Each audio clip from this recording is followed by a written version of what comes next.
Thanks a lot. You know, this morning we're very excited to make a nice presentation for you today. This is, I think, a new twist, a new attitude on our national office report. It's called Inside the Bridge, brought to you live and in person by the staffers who prepare those reports for you. The other thing that it'll accomplish is when you go to your meetings today, you won't have to read the national office report. You can get right down to business because we're going to give it to you right here. We're going to start with membership because it's all about you, and I'd like to introduce Lori Thomas, Senior Vice President of Membership and Character Initiatives. Good morning, everyone, and welcome to Inside the Bridge. Convention is a way to celebrate the work that you do, to celebrate the work that we do for you, the membership, and we all do this together to positively impact 60,000 student athletes across the country. The NAIA is proud, and we hope that you as members are proud too.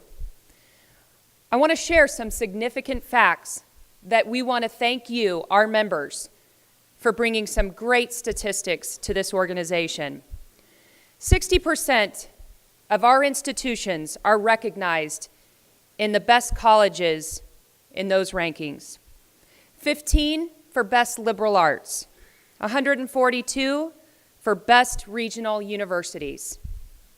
Over the past 5 years, student-athlete participation has increased by 30%. Enrollment on your campuses has increased 17%. What you have provided for student-athletes to be able to get a great education in athletic aid has increased 60%. As I've said many times, we want to educate, we want to cultivate, and we want to motivate you to carry the torch, to carry the flag of NAIA. Membership initiatives touch so many parts of this association. We want you to know and feel pride that the National Office staff is committed to you to provide the best membership services we can. This includes more ways to listen and learn from you beyond the business meetings. Last August, the NAIA held its first regional summit on the West Coast. We wanted to bring presidents, athletic directors, and commissioners together to engage and collaborate with National Office staff. Summits provide that opportunity to build relationships and, over time, cultivate ambassadors outside of the national office. Once we complete our third summit next month, we will have included 13 conferences and 125 institutions. An additional 2 to 4 summits in 2014-15 can extend the reach throughout virtually the entire NAIA membership. I challenge each and every one of you to take in everything you can during this convention so you too can be an ambassador for the NAIA. Thank you, Lori. When I bring up this next person, his role is adjusted a bit, his title adjusted a bit. He has been and will continue to be involved with NAIA finances, but I'd like to bring up Kevin D., Vice President for Campus and Conference Initiatives. Thank you, Lynn. I've worked at the NAIA office for a lot of years, and I like to think of myself as a seasoned veteran. I was sitting on the bar stool thinking, how did I agree to follow Lori Thomas on stage? Rookie mistake. When we're talking to members, Lori's learned this over the years, and all of us have, when we're talking to schools about NAIA membership, conference affiliation comes up very early in the conversation. Who am I going to affiliate with? I serve as liaison to the Conference Commissioners Association and had the privilege of working with the former chairs, Rick Sanders and Lowell Pitzer, and current chair, Scott Crawford. And a lot of the things that they're working on over the years have been about making conferences stronger so that they can be an attractive home for our member institutions and for prospective institutions. To that end, the CCA and the Council of Presidents have worked on a variety of things, new expectations for NAIA conferences, an annual review and an annual evaluation to assist conferences as they prioritize. And they formed a conference review committee to help guide the process. That committee has been chaired by Ron Salpizza at Avila University, and what they've been doing over the past year really is a phased-in approach that's really non-punitive to start.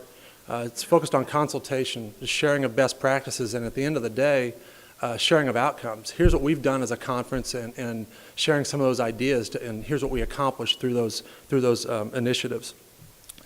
Conference staffing obviously comes up as conferences are trying to plan for the future, and the trend has been towards full-time commissioners. There's no requirement for a full-time commissioner, but as of this summer, we'll have 15 out of 22 of our conferences will have full-time commissioners, proving that there's a real commitment by our members toward strengthening their conferences. As many of you know, we have 7 staff members that serve as conference liaisons with 2 to 4 conferences. And really, the role has been largely about providing information, attending a meeting or 2 a year, and then really responding to membership requests. And we're going to try and shift that and really reshape the role to be more proactive, more focused on testing and promoting new initiatives, getting feedback from the membership as we try and plan these new initiatives. And just as importantly, we want to talk with you, your conferences, your conference leaders, about what are your priorities and what resources are either available at the national office or from other conferences that might help you as you plan for the future. Another thing that we're going to do is get on campus more often. Typically we get on campuses during conference meetings and that's it, but we want some more one-on-one dialogue as we're in our travels to develop a closer connection to our member institutions. On the conference initiatives side, I would be remiss if I didn't mention one initiative that's actually an action item for this convention at the CCA and the COP.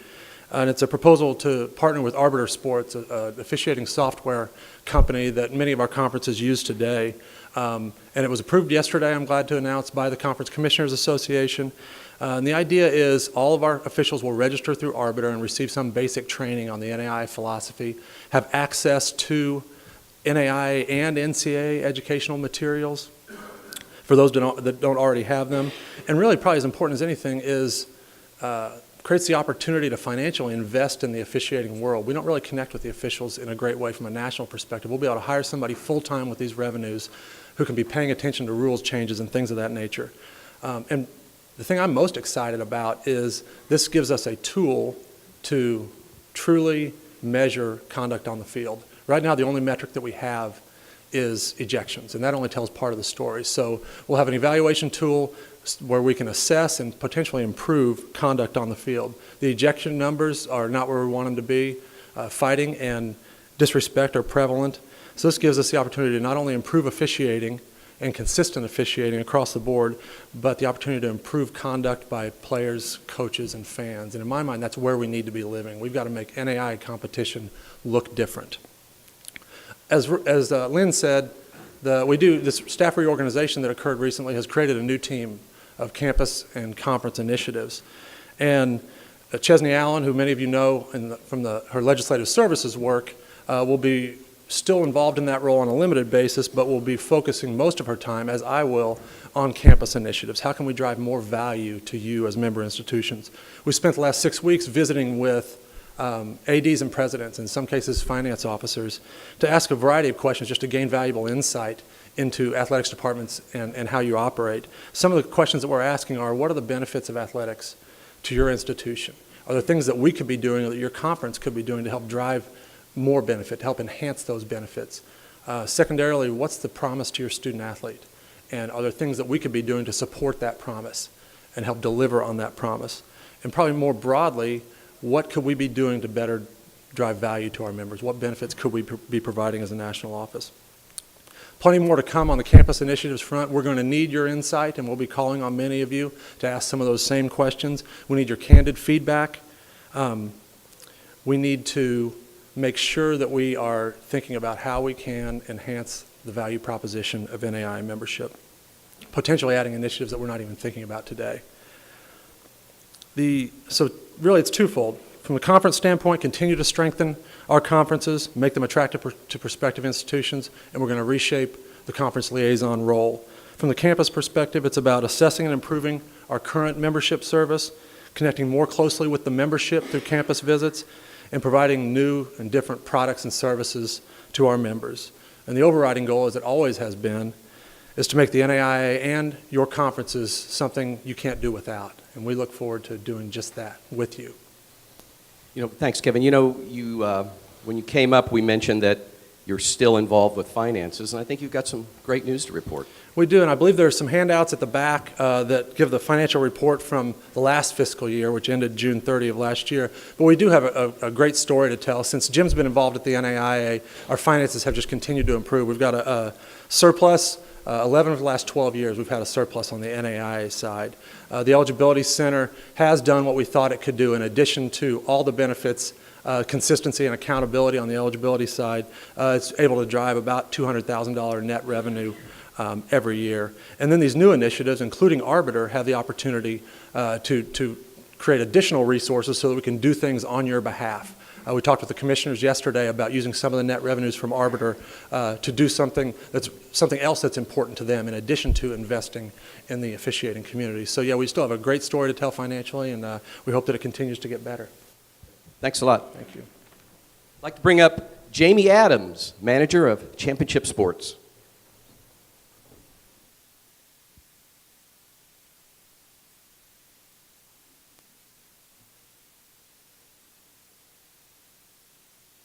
All right.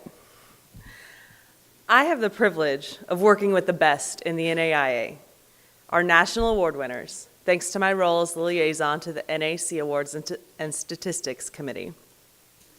Each year, the NAIA gives its highest professional honor to 8 individuals and recognizes career accomplishments with our inductions into the NAIA Hall of Fame, both in specific sports and in our meritorious services category. We are excited to announce that in addition to recognition at the National Convention, September 15th will now be known as NAIA National Awards Day. This is a day where all of our national award winners will be revealed in a special announcement on NAIA.org. NAIA National Awards Day will highlight all of our award winners, providing more fanfare and visibility for these very distinguished members of our NAIA community, and will allow more opportunities for our conferences and institutions to champion their own nominees. We want to give more attention to our winners collectively, foster an appreciation for the dedicated professionals in the NAIA, and help raise awareness so more of us will honor excellence by nominating our peers for their accomplishments. National Awards Day doesn't happen without a little tweaking of our awards deadlines. So we've proposed to the NAC that we make it very easy for everybody to remember, with a conference deadline of June 15th and a national deadline of July 15th. Later today, we will celebrate our 2014 National Award winners at the luncheon.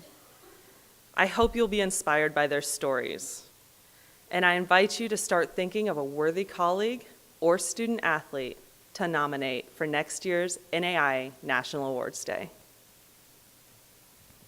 Thanks, Jamie. I really like this initiative. From a marketing standpoint, it really is an opportunity to celebrate some very talented and rewarding people within our association. So I'd like to also acknowledge Angela Crawford. She is also someone deserving of some recognition. She's our manager of marketing and communications. Thanks, Len. The best part of my job is getting to tell the NAIA story to young people every day. Young people who just want to keep playing and get a great education. Our surveys of current NAIA student athletes have told us a lot about how to reach the next class of NAIA students. Not surprisingly, it's grassroots, through social media and using our own very satisfied students to share their experiences. Over the past year, we've expanded the ways that we're reaching out to high school students through grassroots efforts. That means connecting with more partner organizations that work with high school student athletes, working hand in hand with our conferences to reach students in their area, and reaching out to students in their own space through social media. Last fall, we attended 6 national college fairs throughout the country that put us in front of 40,000 prospective college students. We will also begin testing our own regional college information sessions at high schools in the coming weeks and early next fall. To help high school athletic directors and guidance counselors conduct their own information sessions on opportunities to keep playing in the NAIA, we created collegesportsinfo.org, a single-page site that contains all the video and handout material that they would need to conduct these sessions. Through our partnerships with the KCAC, Frontier, and Crossroads and other conferences, we have co-branded NAIA posters in every high school in Kansas, Montana, Indiana, and Florida. We've also worked with the Sun and American Midwest conferences to have a presence at state high school championships in Florida, Missouri, and California. Our partnerships with the GPAC, the WAC, and CalPAC have each been customized to reach both student athletes and their influencers in the conference footprint. And we want to keep expanding our reach through additional partnerships with conferences. Our activities in social media have included creating a customer relations strategy in the Eligibility Center that allows us to engage with and respond to inquiries from students through Twitter and Facebook. We have also designated Play NAIA Twitter account as a resource account to handle these inquiries and push helpful information to followers through NAIA coach tips and tips from NAIA financial aid offices. These efforts have resulted in an increase of more than 4,000 followers to that account in only a few short months, and hundreds of retweets of our coach and scholarship tips in just a matter of weeks. Once we get these athletes to your campus, we want to keep them engaged with the NAIA and advocates of our association.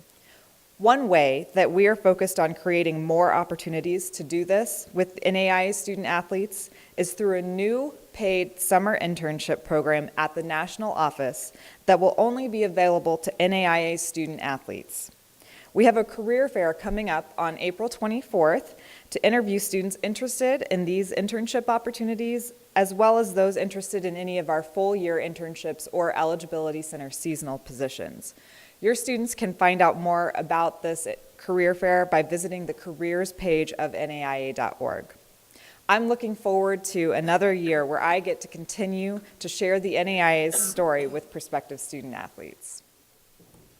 Thanks, Angela. You know, Angela, along with Alan Grossbach and Darren Smith in our Eligibility Center, have taken on the social media 24/7, 365, literally. We're getting all sorts of responses in the middle of the night. It amazes me as much as my phone goes off. So they're really doing an outstanding job engaging our current student athletes, who are in turn helping to further the awareness of the NAIA. And speaking of student athletes, they do it every day in the Eligibility Center. So here's Brian Haynes, our Director of Eligibility Services. Thank you. Well, the Eligibility Center is the first step your recruits take into the world of officially becoming an NAIA student athlete. And we take pride in making sure their first impression of our association is the best one possible. Each year, we want to improve on the previous. We want to provide both our member schools and our student athletes with an exceptional level of service from start to finish. The number of eligibility determinations we are making is up from previous years. To date, we have completed more than 29,400 determinations for this academic year, which is a 4% increase over last year. To handle the higher volume, we've looked for ways to improve our efficiencies and our staff model to cover even the busiest times of the year. We are focused on the customer, and we have worked to improve our customer service. When our call volume was highest last August, our average hold time for callers was still under 2 minutes. We are also working on process and system enhancements that will provide a faster turnaround time for the documents we receive to be reviewed and posted to each student's online account. Finally, we know that students want to be able to access their information about the review process as quickly as possible, especially when they're waiting to see if they'll be able to compete in an upcoming game. So we added a mobile version of the student athlete to-do list and determination. We are continuing to work on expanding our version of playnai.org and to add texting capabilities to help guide students through the eligibility determination process in a timely manner. The first impression makes a big difference to how student athletes perceive our association as a whole, and we want to continue to make improvements that will ensure our athletes see us as the student-centric, dedicated association that we are. Thank you. Thanks, Brian. You know, Brian and his team are doing a great job working on efficiencies and in getting more and more and deeper involved with talking with our student athletes via social media with Darren Smith, and they're just doing a great job engaging all of our potential student athletes. So I'd like to bring up Mr. Chad Waller. He's our Director of Communications and Sports Information. Please, no standing O for Chad. Thank you, Len. Good morning. You know, the NAIA Communications and Sports Information Department, under the leadership of Mr. Meredith, is about showcasing competition, reporting on individual and team performance, and covering the accomplishments of our member schools each year and those student athletes. It's a key service not only to membership, but to our fans, media, and prospective student athletes. The NAIA story is told not just by the national office, but by your campus communication and sports information directors. We are dedicated to supporting these critical staff members with training and resources, not just to help them navigate the NAIA sports information world, but to develop professionally. One way we are improving this service is to provide our campus sports information directors with training materials and resources from the national office on topics such as what the world of a strategic communicator looks like and key NAIA office expectations and policies. With leadership from NAIA CITA President Jay Stanzel and the NAIA CITA Board, this training will be vital to help tell the NAIA story across your campus. We've been very pleased with the wider access that NAIA fans have to our national championship events through our multi-year partnership with ESPN3. ESPN3 reaches 85 million cable and internet subscribers and is available at no additional cost to 21 million U.S. college students and U.S.-based military personnel. Being featured in this top brand online network among other college and professional sporting events increases the NAIA's visibility. In addition, and possibly most importantly, the NAIA brand is more accessible on platforms such as the Xbox, Apple TV, and other mobile devices, the types of devices that prospective NAIA students are using and living in. This year's football game was watched an average of 59 minutes per person across all platforms, and I bring that up because according to ESPN personnel, that is a high average among all college sporting events, so we're very, very proud of that. Clearly, this is a tremendous opportunity for capturing the attention of potential recruits and fans and increasing the NAIA's national visibility by using this platform that is considered the worldwide leader of sports. Now, this year, our football and all basketball championships were seen by more than 32,000 individuals on ESPN3, with the football game bringing in more than 10,000 unique viewers. This May, the NAIA and Lewis Clark State College have planned to produce a national broadcast that will bring the semifinals and championship game of the Baseball World Series to ESPN3.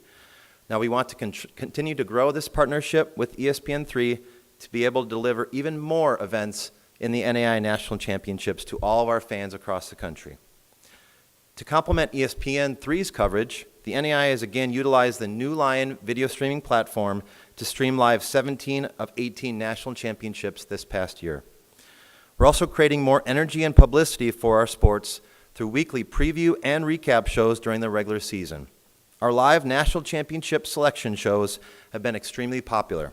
More than 10,000 fans have viewed our football live selection show in the fall, and more than 4,200 fans viewed the selection shows for all 4 of our basketball championship selection shows.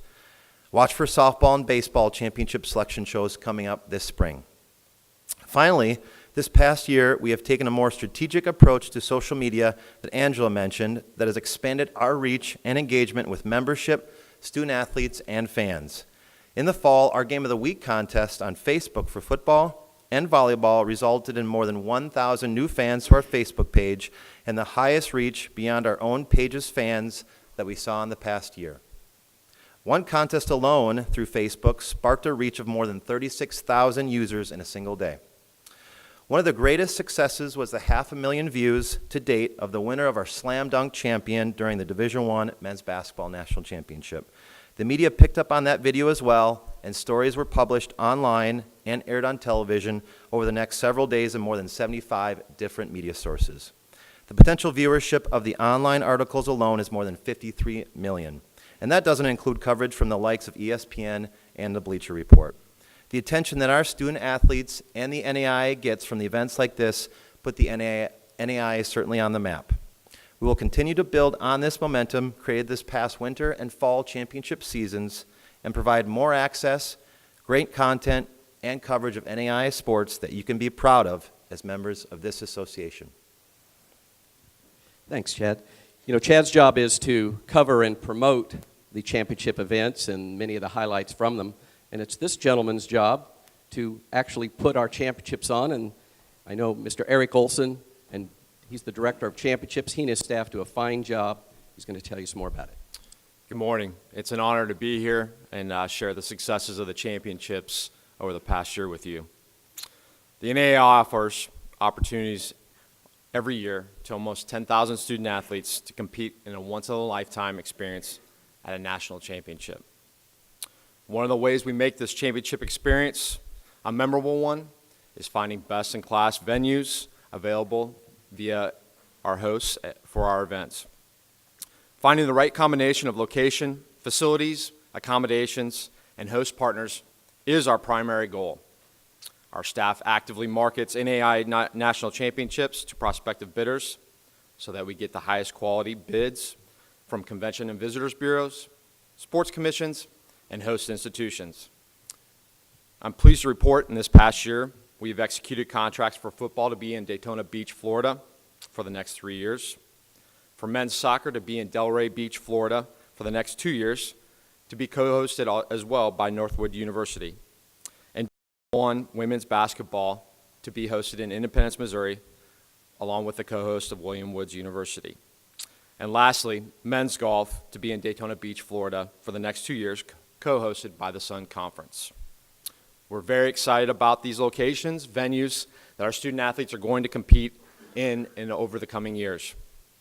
We've also worked at improving our management and marketing activities. Our team's been very focused on consistent NAIA branding.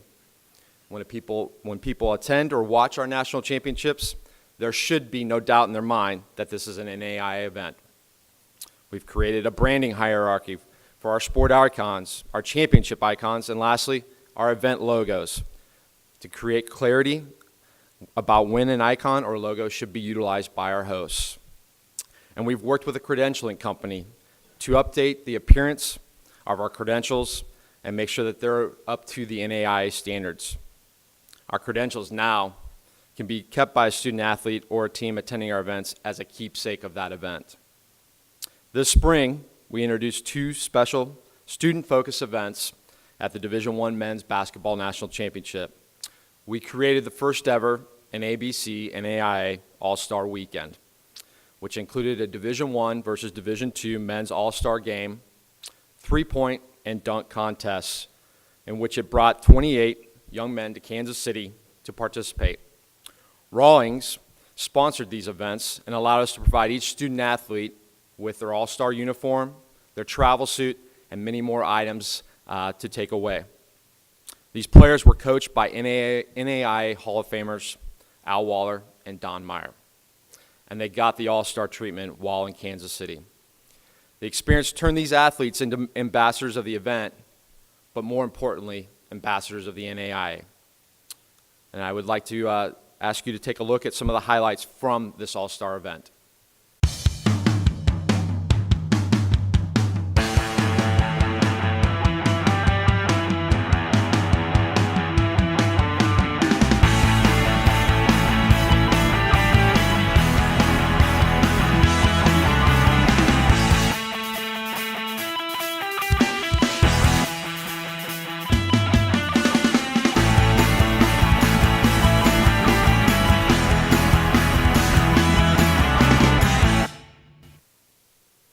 We look forward to creating more experiences like this for our student athletes at NAIA National Championships. Thank you. Thank you, Eric. One Eric leaves and another one enters. Eric Chapman, Director of Development and Corporate Sponsorships, has some great news about his department. Eric and I always do that. I start or he starts, we follow each other just to confuse people. Okay, that was a small attempt at humor, obviously very small. I'm moving along here. Your sponsorship team is here to work for you, our member schools. When we seek new sponsors or renew with existing ones, we have your interests as top priorities because we want you to have a reason to use our partners. Keep in mind that each agreement has a member benefit that completely belongs to you. We also look for sponsors that help build the brand of NAIA. For example, as most of you know, last year we signed a deal for Select soccer balls. As a result, Select soccer balls in NAIA branded boxes with NAIA student athletes on the boxes are now in Dick's Sporting Goods around the country.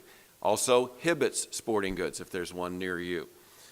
I am not talking about NAIA branded balls, but rather a selection of Select soccer balls in these NAIA boxes. Be sure to go by the Select booth in the exhibit hall outside to the left sometime today or tomorrow and see the 2014-2015 version of this box. Maybe one of your student athletes is featured this year. While I'm on that subject, I encourage you to take some time today and tomorrow to visit that exhibit hall and talk to our sponsors. Some of these sponsors have sent their presidents and their CEOs to our convention to meet with you. This signifies NAIA's importance to their companies. Using these suppliers, again, helps us build the NAIA brand, and that, ladies and gentlemen, helps all of us. Again, and I'm going to say it several times during the weekend, our goal is to help build the brand of NAIA through strategic partnerships that also best serve you, our members. Let's talk about successes now in this Champions of Character Foundation. Right now, revenue for the foundation is up 50% from last year. These funds are enabling completion of the sophomore, junior, and senior segments of our Live 5 program and a rework of our character-driven coaching training, both not inexpensive projects. We are recognized as the leader in character development of student athletes and coaches, and that is something we all can be proud of. The foundation held an inaugural awards luncheon last fall. It was a huge success. NAI alum and three-sport letterman at Hastings College, Tom Osborne, was the guest speaker. While some of you were there, I have a brief video I want to share with you to give you all a taste of what it was like.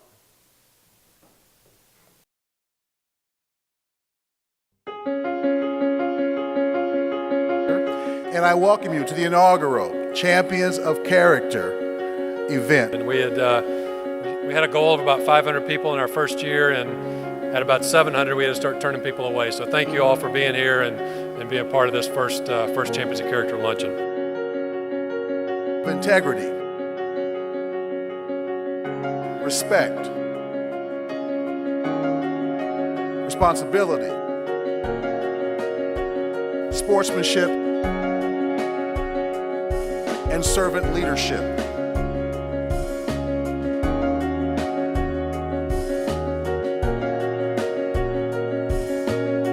Athletics does not build character by itself. People do. The best way to change human behavior was not necessarily to always be on people's backs, but rather it was to catch them doing something right and to reinforce it.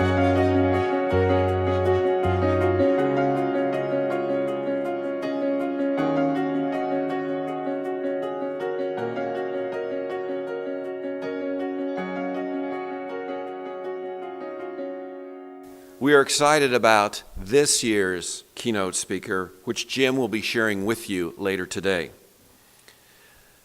In conclusion, I encourage you to let us know about your Champions of Character activities. Please send me stories and photos, as those organizations that provide grants to our foundation love to hear and see them. That personal aspect is what makes the difference. Again, we're looking forward to an exciting 2014-2015, working for you and building our brand. Thank you. Thank you, Eric. Champions of Character.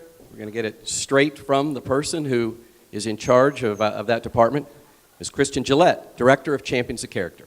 Thanks, Lynn. Well, I hope you all can agree with me that we all have very rewarding jobs within the NAIA because of our focus on character development.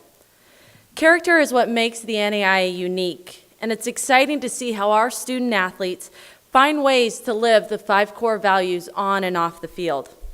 Watching this program grow within the NAIA and tailoring it to the needs of our students has been our priority since convention last year. With Champions of Character, we are developing future community leaders. And I don't know about you, but that is a big responsibility to tackle. That's why our programs are based on research about character in sports and how to best deliver these programs to college students.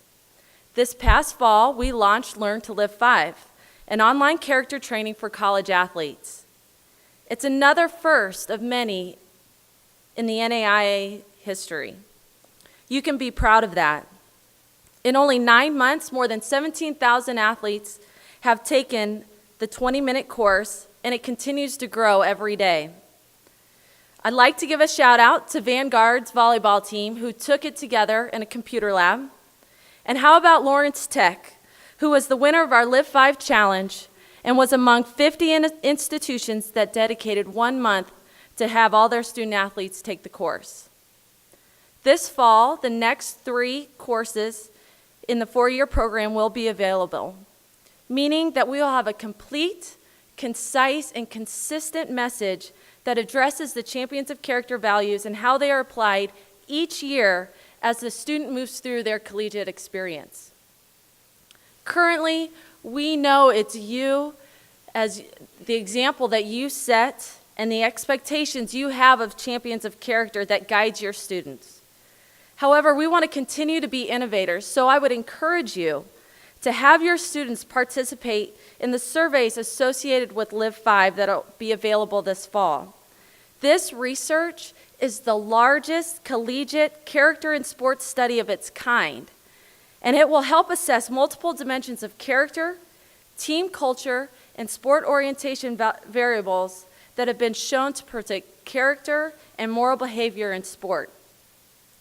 Research will enable us to give us a comprehensive view not only of character in sport, but how Champions of Character makes an impact. All right, so now it's time for a little crowd participation. With your right hand, flash up an L. Left hand, give us a high five. This is a shout out to Dillard University for creating this Live 5 gesture. That's right, Kiki. All right. Take this gesture home. We want to see those pictures of your student athletes using this Live 5 throughout your communities. It's a thing. Thank you. Thanks, Kristen. That's great. Pretty good report so far, huh? It's a great job. Our staff is obviously working very hard to continue to create value for you, our members. And we're going to transition now into another piece of today's Inside the Bridge session. It's going to be a review of our upcoming legislation, and I'd like to introduce Matt Hansen, our Director of Legislative Services. Good morning. So on a day-to-day basis, Legislative Services really focuses on case administration, education, and customer service. In a typical year, we assist hundreds of coaches, athletics directors, and faculty athletic representatives in understanding NAIA rules and enforcing those rules on their campus.